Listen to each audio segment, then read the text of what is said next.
మొత్తం మీద సమస్య ఏదైనా సరే కానీ రాష్ట్ర వ్యాప్తంగా ప్రజావాణి ప్రజాపాలన ఏర్పాటు చేసినటువంటి కాంగ్రెస్ ప్రభుత్వం గతంలో కొంత ప్రజా ఆదరణ బాగుండే.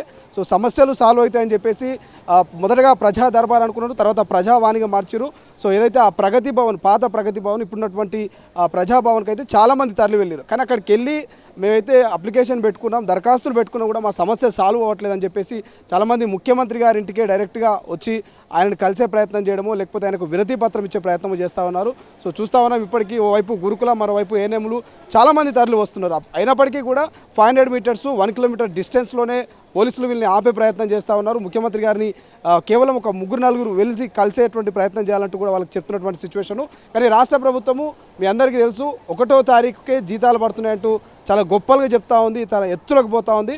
కానీ నిజామాబాద్ డిస్టిక్ నుంచి వచ్చినటువంటి ఈ ఆడబిడ్డలందరికీ కూడా దాదాపు 1 ఇయర్ నుంచి జీతాలు లేవట. మనందరికీ తెలుసు కొత్తగా ఉద్యోగం ఎక్కితే, నౌకరు ఎక్కితే మొదటి జీతం తీసుకొని ఆనందం ఉంటుంది. ఆ మొదటి జీతం ఎట్లా ఉంటుంది, ఎన్నో వస్తాయి, ఏం చేయాలి, దీని వాతావరణం అంతా కూడా మీ అందరికీ తెలుసు.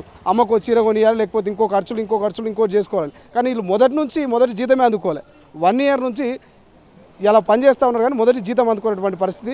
సొంత ఖర్చులతో ఇక టీకాలకు కానీ గ్రామాలకు కానీ పోతున్నటువంటి సిచ్యువేషన్ మనకు కనిపిస్తుంది. సో చూద్దాం మరి ప్రభుత్వం మరి వీరి విషయంలో ఎటువంటి సానుకూలమైనటువంటి స్పందన ఉంటుందా, మరి ఎటువంటి స్పందన ఉంటుంది. ఒకసారి ఇప్పటికి వీళ్ళు 4 అయితే లోపలికి వెళ్ళారు.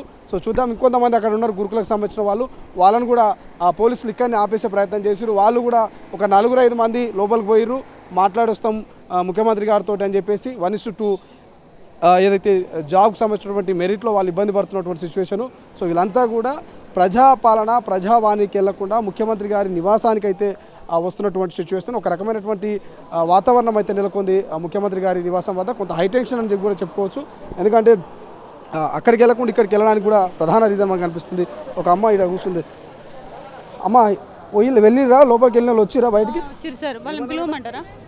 పిలువురు కానీ ఏమంటారు వాళ్ళు? వాళ్ళే చెప్తే మేలు సార్, వాళ్ళని పిలుస్తాం. పిలువురు ఒకసారి కొంతమంది లోపలికి పోయారు, వాళ్ళు ఇక్కడ మాట్లాడుతున్నట్టున్నారు. వాళ్ళతో కూడా మాట్లాడేటట్టు ప్రయత్నం చేద్దాం. సో బాబు మీరే సమస్య వచ్చారు, మీ వాళ్ళు ఉన్నారా ఒకసారి? సో వీళ్ళంతా కూడా లోపలికి పోయొచ్చిన వాళ్ళు. అన్న ఏమన్నా రే లోపల ఈరోజు గురుకుల రిలింక్విష్మెంట్ కోసం 200 మంది విద్యార్థులతో ఈ సీఎం ఇంటిని ముట్టడించడం జరిగింది.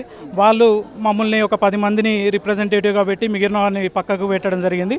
ఆ 10 మంది నుంచి ఒక 4గురిని సీఎంని అపాయింట్మెంట్ ఇప్పిస్తామని తీసుకుపోయి లోపలికి పిఎస్ గారిని కలవడం జరిగింది, పర్సనల్ సెక్రటరీ గారిని. ఆయన మనకు చెప్పిన విషయం ఏంటంటే మీ సమస్యని సాల్వ్ చేయడం నా వంతుగా బాధ్యత అని ఒక 3గురిని సంగీతం మేడం అనే సెక్రటరీ పిఎస్ దగ్గరికి పంపిస్తాను, మీరు ఆమెను కలిసి మీ ఇష్యూని చెప్పండి, మళ్ళీ మాకు మేడం రేవంత్ రెడ్డి గారికి చెప్తుంది, మీకు ఈ 2 రోజులలో దాని గురించి పూర్తి సమాచారం మీకు అందిస్తాం, ఇప్పుడు మాత్రం మీరు మా కోఆపరేటివ్ చేస్తూ ఉండండి అని చెప్పారన్న. ముఖ్యమంత్రి గారు కలవలేదండి. ముఖ్యమంత్రి గారు కలుద్దామనే అనుకున్నాము, బట్ మమ్మల్ని తీసుకుపోయి మళ్ళీ జయపాల్ రెడ్డి గారు మాట్లాడారు, పిఎస్ గారు. మిగతా వాళ్ళు ఎవరైనా కలిసిరాక నాయకులు ఎవరు ఉన్నారా?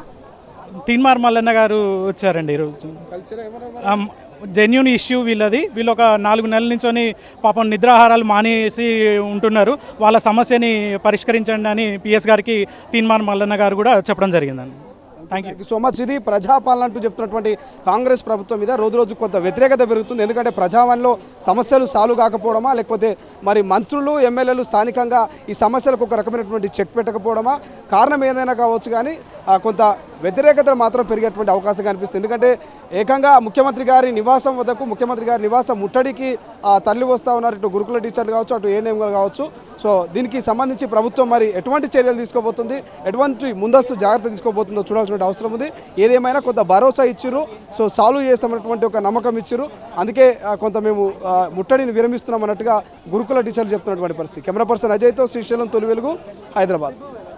అసలైన తొలి వెలుగు. ఫాలో వాట్సాప్ @తొలి వెలుగు official.